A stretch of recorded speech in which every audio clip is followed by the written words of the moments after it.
आइप्रोट्रोपियम bromide anticholinergic group of drugs को belong करता है, जिसका इस्तेमाल एज़मा के ट्रीटमेंट में और साथ ही साथ सीओपीडी यानी कि क्रॉनिक ऑब्स्ट्रक्टिव पल्मोनरी डिजीज़ के ट्रीटमेंट में भी किया जाता है। बेसिकली ये एक शॉर्ट एक्टिंग एंटीकोलिनर्जिक ब्रोंकोडायलेटर होता है, जिसकी मदद से जो हमारा एयरवे होता है, जहाँ से हम सांस लेते हैं, उसके मसल रिलैक्सेशन में ये हेल्प करता है। जो एयरवे है इसकी वाइडनिंग करता है, जिसकी वजह से जो सांस लेने में दिक्कत हो रही होती है उससे आराम मिलता है और सांस लेने में आसानी होती है।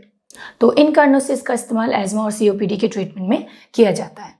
एज़मा जो कि एक क्रॉनिक कंडीशन होती है, जहाँ पे हमारा जो एयरवे होता है उसमें इन्फ्लेमेशन हो जाता है, सूजन हो जाता है, जिसकी वजह से वहाँ पे नैरोइंग हो जाती है और उसकी वजह से एज़मा की कंडीशन में सांस लेने में डिफ़िकल्टी होती है। साथ ही साथ जो सीओपीडी की कंडीशन होती है, सीओपीडी भी एक क्रॉनिक कंडीशन है, लॉन्ग टर्म कंडीशन है, जहाँ पे ये ग्रुप ऑफ लंग कंडीशंस हैं, उसकी वजह से जो सीओपीडी की कंडीशन है वो होती है, जिसमें कि एम्फाइज़िमा है, ब्रोंकाइटिस है।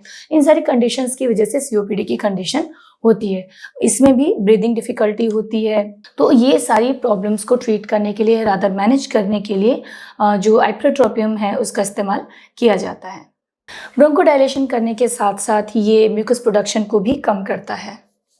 तो ओवरऑल ये जो लंग फंक्शन है उसको इम्प्रूव करता है, ब्रीदिंग को फैसिलिटेट करता है और इस तरीके से फिर जो ये सीओपीडी और एज़मा से रिलेटेड सिम्टम्स होते हैं उसको इम्प्रूव करने में हेल्प करता है। अच्छा, ये सिर्फ इन्हेलेशन फॉर्म में लिया जाता है, इसकी जो इसको खाने के लिए इस्तेमाल नहीं किया जाता है।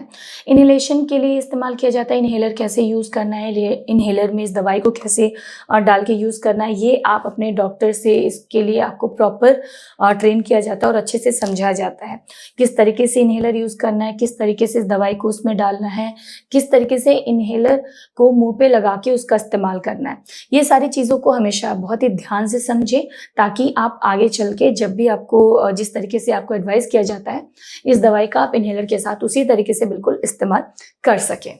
जब आप बिल्कुल फर्स्ट टाइम इसका इस्तेमाल करते हैं, इस इन्हेलर को यूज़ करते हैं, तो हमेशा हमें अंडर मेडिकल सुपरविजन करना चाहिए, क्योंकि जब आप फर्स्ट टाइम यूज़ करते हैं तो ब्रोंको स्पैज़्म होने के चांसेस होते हैं, टाइटनिंग हो सकती है, व्हीजिंग हो सकती है। तो उस कंडीशन में आपको हमेशा, जब आप फर्स्ट टाइम यूज़ कर रहे हैं, तो अंडर मेडिकल सुपरविजन ही करना चाहिए। अच्छा, ये आपका एक रेगुलर मेडिसिन के तौर पे इसका इस्तेमाल किया जाता है।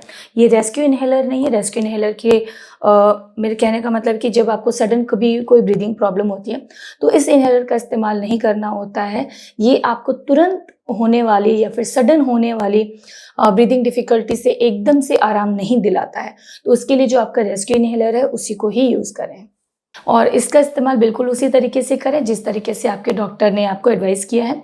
फिक्स टाइम पे करें, ताकि जो आपका इसका जो मैक्सिमम बेनिफिट है वो आपको मिल सके और बिल्कुल उसी तरीके से ही करें जैसे कि आपके डॉक्टर ने आपको एडवाइस किया है, क्योंकि जब आप इस इन्हेलर का इस्तेमाल करते हैं तो कई सारी और प्रिकॉशंस का आपको ध्यान रखना होता है। जैसे कि बाकी मेडिसिन्स के साइड इफ़ेक्ट्स होते हैं, तो इसके भी कुछ एक कॉमन साइड इफ़ेक्ट्स हैं जो कि ऑल्दो विद टाइम ये रिज़ॉल्व हो जाते हैं। लाइक डिज़ीनेस हो सकता है, उसके अलावा आपको हेडेक हो सकता है, कॉन्स्टिपेशन हो सकता है। साथ ही साथ आपके नेज़ल ड्राइनेस यानी कि नाक में सूखा महसूस हो सकता है। उसके अलावा माउथ ड्राइनेस यानी कि जो आप क्योंकि आप इन्हेलर ले रहे हैं, इन्हेलर फॉर्म में ले रहे हैं, तो आपके मुंह में और नाक में ड्राइनेस की फीलिंग हो सकती है।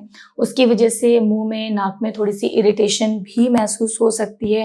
थ्रोट इन्फेक्शन हो सकता है, थ्रोट में इरिटेशन हो सकती है, कफिंग हो सकती है, खांसी आ सकती है। हालाँकि ये सारी प्रॉब्लम्स अपने आप ही रिज़ॉल्व हो जाती हैं, लेकिन जो माउथ ड्राइनेस की मैंने बात बताई, क्योंकि आप इन्हेलेशन फॉर्म में ले रहे हैं, तो ये आपको इस तरीके से अफ़ेक्ट करता है। तो उसके लिए कुछ एक प्रिकॉशंस होते हैं, कुछ एक एडवाइसेज़ होते हैं जो आपके डॉक्टर जो होते हैं आपको इन्हेलर यूज़ करने के साथ ही उन सारे प्रिकॉशनरी एडवाइसेज़ को भी आपको बताते हैं, जिसको फॉलो करना ज़रूरी है। लाइक मैंने बताया कि इसका एक कॉमन साइड इफ़ेक्ट है कि माउथ ड्राइनेस हो सकता है, माउथ इरिटेशन हो सकता है, नेज़ल इरिटेशन हो सकता है। तो जो आप इन्हेलेशन का जब इस्तेमाल करते हैं, इन्हेलर जब आप लेते हैं, तो उसकी आप कोशिश करें इन्हेलर लेने के बाद में गुनगुने पानी का गरारा कुल्ला ज़रूर करें, ताकि आपका जो ओरल कैविटी है उसका जो हेल्थ है वो मेंटेन रहे। क्योंकि जब आप ये इन्हेलर का यूज़ करते हैं तो कई बारी फंगल इन्फेक्शन होने के, फंगल ग्रोथ होने के चांसेस होते हैं। तो जब भी आप इन्हेलर का इस्तेमाल करते हैं, कोशिश करें कि गर्म पानी के गरारे या गर्म पानी से मुंह को साफ ज़रूर करें ताकि फंगल इन्फेक्शन होने के चांसेस को कम किया जा सके। साथ ही साथ माउथ रिंसेस की जो आप उसको बार-बार यूज़ कर सकते हैं, और माउथ का जो ओरल हाइजीन बेसिकली है, हमें उसको वो मेंटेन करना है ताकि ओरल हेल्थ को हम मेंटेन कर सकें। आपको प्रॉपरली ओरल हाइजीन मेंटेन करना यहाँ पे बहुत ज़्यादा ज़रूरी इसलिए होता है, ये मैं बार-बार इसलिए कह रही हूँ क्योंकि जब इन्हेलर यूज़ करते हैं तो ओरल कैविटी को ये डायरेक्टली इफेक्ट करता है, जिसकी हेल्थ में प्रॉब्लम हो सकती है। तो ओरल हाइजीन मेंटेन करना यहाँ पे बहुत ज़्यादा ज़रूरी हो जाता है। साथ ही साथ पानी का इस्तेमाल ज़्यादा से ज़्यादा करें, ज़्यादा पानी का इंटेक करें। ऑल्दो ये जो इन्हेलर आप यूज़ करें, इसका आपके ब्लड स्ट्रीम में ज़्यादा एब्सॉर्प्शन नहीं होता है, तो बहुत ज़्यादा जो इसके सिस्टमिक साइड इफेक्ट्स हैं एज सच नहीं होते हैं। लोगों में एक मिसकंसेप्शन होता है कि इसके साथ क्या वेट गेन की प्रॉब्लम जुड़ी हुई होती है, तो नहीं, इससे वेट गेन की प्रॉब्लम नहीं होती है। अच्छा, ये जो सारे मैंने कॉमन साइड इफ़ेक्ट्स की बात की, हालाँकि मैंने जैसे पहले बताया कि अपने आप रिज़ॉल्व हो जाते हैं। लेकिन अगर ये बहुत ज़्यादा प्रॉब्लम कर रहे हैं, परसिस्टेंट हैं, और या फिर इनके अलावा और भी कोई आपको दिक्कत हो रही है, कोई एलर्जिक प्रॉब्लम हो जा रही है, या फिर कोई भी ऐसी आप नॉर्मल से डेविएटेड आप दिक्कत महसूस कर रहे हैं, तो अपने डॉक्टर को तुरंत इन्फॉर्म करें। और अगर पहले से आपको नोन इसकी एलर्जी है या इसके कंपोनेंट्स की कोई एलर्जी है, तो उसके बारे में भी अपने डॉक्टर को ज़रूर बताएं। उसके अलावा इन्हेलेशन वाली जो दवाइयाँ होती हैं, उस पे भी एक्सपायरी डेट चेक करना ज़रूरी होता है, ये भी एक कन्फ्यूजन होता है। और ध्यान दें कि जो इसकी सील है वो मेंटेन रहे। साथ ही साथ और भी कुछ एक चीज़ें होती हैं जिनको आप अपने डिज़ीज़ के मैनेजमेंट में हमेशा आपको इस्तेमाल करना चाहिए, जिसमें कि डाइट एंड लाइफस्टाइल मॉडिफिकेशन बहुत ज़्यादा इंपॉर्टेंट होता है। बैलेंस डाइट लेना, न्यूट्रिशनल डाइट लेना बहुत ज़्यादा इंपॉर्टेंट होता है, ताकि आपका जो हेल्थ है वो अच्छे से बना रहे, आपकी इम्यूनिटी स्ट्रांग रहे, ताकि आपका शरीर अलग अलग बीमारियों से लड़ने के लिए तैयार है। और उसके अलावा एक बहुत ज़्यादा इंपॉर्टेंट पॉइंट होता है, जहाँ पे भी आपको सांस से जुड़ी दिक्कत है, वहाँ पे आपको कोशिश करनी चाहिए कि आपके लिए जो ट्रिगर चीज़ें हैं, एलर्जेंस हैं, उनके बारे में पता हो। डस्ट है, पॉलन है, कोई खाने की चीज़ है, कोई कॉस्मेटिक है, कुछ डीओ है, या कुछ भी है जिसकी वजह से आपको जो ट्रिगर करता है, आपकी जो ब्रीदिंग प्रॉब्लम्स हैं, एज़मा है, सीओपीडी है जैसी दिक्कतों को ट्रिगर करता है। ऐसे ट्रिगर एलर्जेंस को, ट्रिगर चीज़ों को हमें समझने की कोशिश करनी चाहिए, जिसके बारे में हम अपने डॉक्टर को भी अपनी अगर हम प्रॉपर हिस्ट्री देते हैं तो वो भी आपकी मदद इसको समझने में करते हैं। तो ये थी बेसिक जानकारी आइपरट्रोपियम ब्रोमाइड के बारे में। उसके अलावा भी अगर आप कुछ जानना चाहते हैं या फिर किसी भी तरीके का कोई भी सुझाव देना चाहते हैं, तो कमेंट बॉक्स में जाके हमें ज़रूर बताएं।